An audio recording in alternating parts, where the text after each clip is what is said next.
Welcome to another Marvel Legends UK action figure review. Today we are going to be reviewing the Epic Heroes Dr Doom Future Foundation variant. Here we go.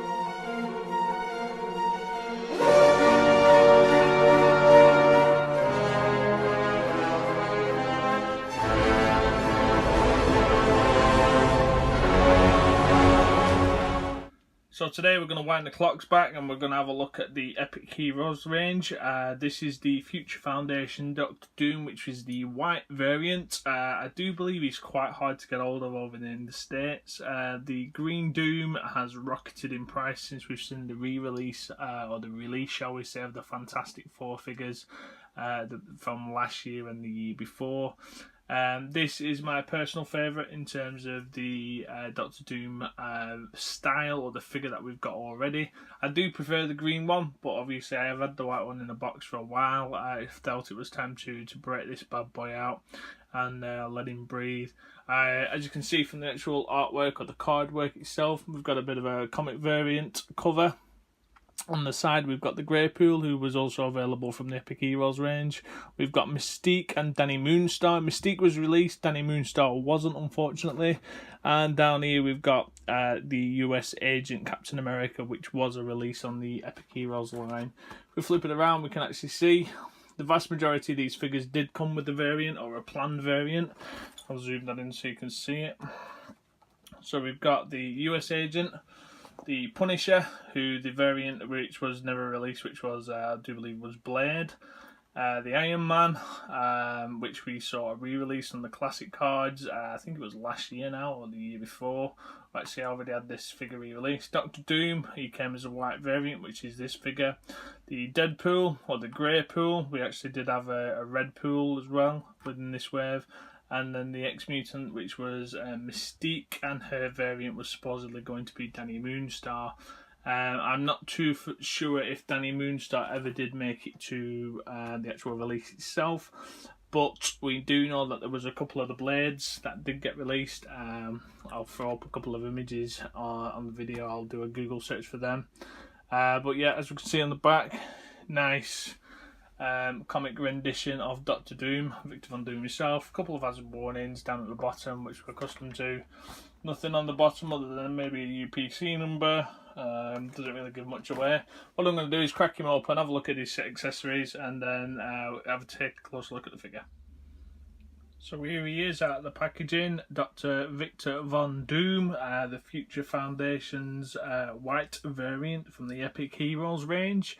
Doom comes with a couple of accessories. First off, we get the click and connect base, which is basically usable with any Marvel Legend that's got a hole in its foot. As you can see, it comes with 3 pegs, 1, 2, 3, and it was a click and connect kind of base, where if you collected multiple of them using these tabs here on the front, you could actually use them to connect to each other.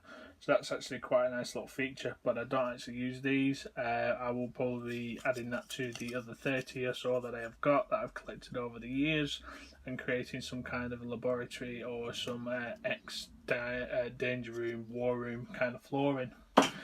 With the figure we also get one of these pistols. As you can see, we've got like a German war pistol. Best way to describe it. It is an actual gun, or based on a gun, not like the newer guns that we get, which are more Nerf kind of, zoom in, so they're like more Nerf kind of looking guns. As you can see, it's quite nicely done. It's solid black, there's no detail on the handle, but yeah, that fits nicely into the pouch of Doom on the right hand side, into the holster. On the actual green variant, you do get a brown belt with a brown holster, and the gun does actually come with a detailed hilt. That's quite nice. So as you can see here on the actual gun itself, on the holster, it doesn't just plug in, you've got to slide the actual tab through the hole.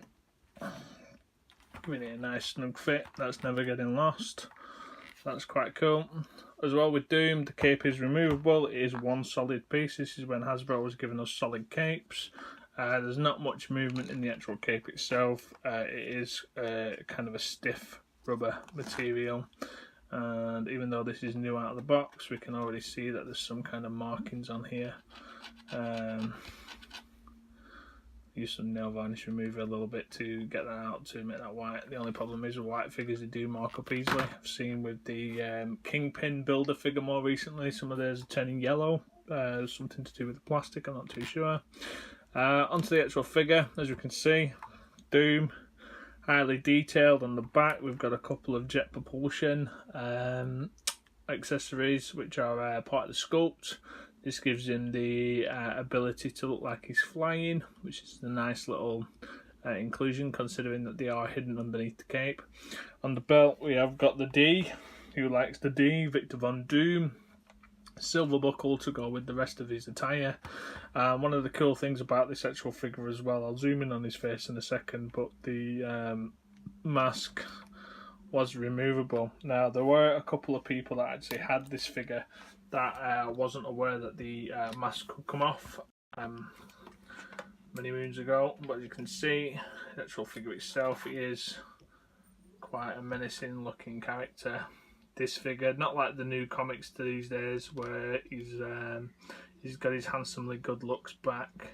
I think it's the infamous Iron Man where we get the alternative Doom head, which is he's got his full head of hair, looking very, very Hollywoodish, whereas this one, he's got a problem with the world.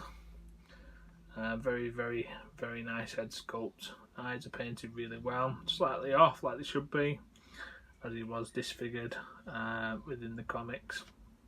Again, if we reattach the mask, you can see the mask is absolutely stupendous the way it looks. I'm hoping that if we ever do, and I'm sure we will, get a rendition of the MCU equivalent of Dr. Doom, that they keep it within the comic book accuracy. I think the last couple of renditions of Doom that we've had have been absolutely appalling, considering he's one of the biggest villains in the Marvel universe. I think to not get his mask 100% accurate would be a massive discredit to the actual character itself. In terms of articulation, it is very basic when you compare it to the newer Marvel Legends. The arms can only move to a 90-degree angle, as you can see here. There is a rotation at the elbow. The arms at the shoulder are on a normal hinge, so they move out well. Rotate 360 degrees. The wrist, it's not actually the wrist that's on the swivel, but more or less the forearm to which the arm's attached to. So unfortunately there's no independent hand movement on either side. They do move at the gauntlet of the glove, they do spin, but there's no independent movement at the wrist. This one does have a gun hand, a trigger finger as such to hold the actual weapon itself, which is quite easy to slide into, given it does look a little bit big for the actual gun it's been supplied with. Let me just bend the finger inside the trigger if I can. Try and do this on camera. It's not going, but basically it is set up for the finger to go inside the trigger hole for him to hold the gun. Again, not something I'd be displaying him as I didn't really see Doom as a gun wielding person. Maybe earlier in the comics, like when they first started out, when superheroes didn't necessarily have guns, or villains have guns, sorry, have powers. He more or less had guns when robbing a bank or something, as cheesy as that in the old TV series.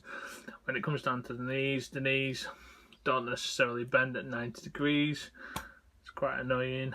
And then you've got the hips, which are on a, looks to be on a ball joint, but again hindered by the I don't want to call it a skirt, but by the outfit of Doom. It is hindered quite heavily in terms of movement, so we can move it out, no problem, but moving forward it's not going that far.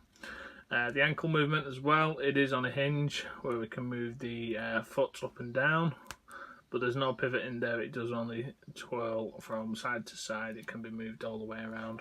So again, heavily hindered in the articulation department. But don't forget, this is an actual, it's not a new figure, it's a relatively old figure now when it comes to Marvel Legends. The diaphragm as well, it's on a ball joint. Not much movement in that. It does move, but not to the extent that we can see from a modern day Marvel Legend. The hood, when we want to reattach it, it just slips straight over and it rests on his actual shoulders itself. But overall, aesthetically, the actual Doctor Doom itself is a fantastic version of Doctor Doom. I think we will begin the re-release of this figure in some shape, way or form further down the line. I'm not too sure how long that's going to be. We have had the Fantastic Four, who was promised a Skrull, Walgreens exclusive Skrull. We saw that revealed online with SKU codes, but so far we've not seen any of that.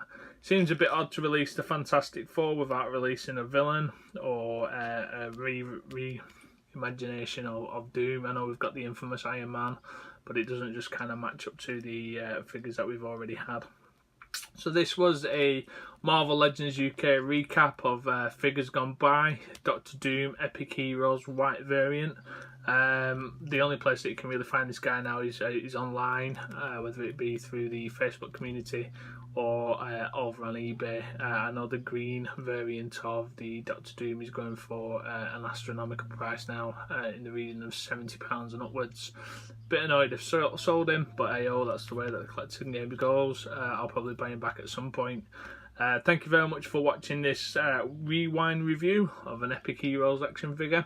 We'll see you on the next one. Bye.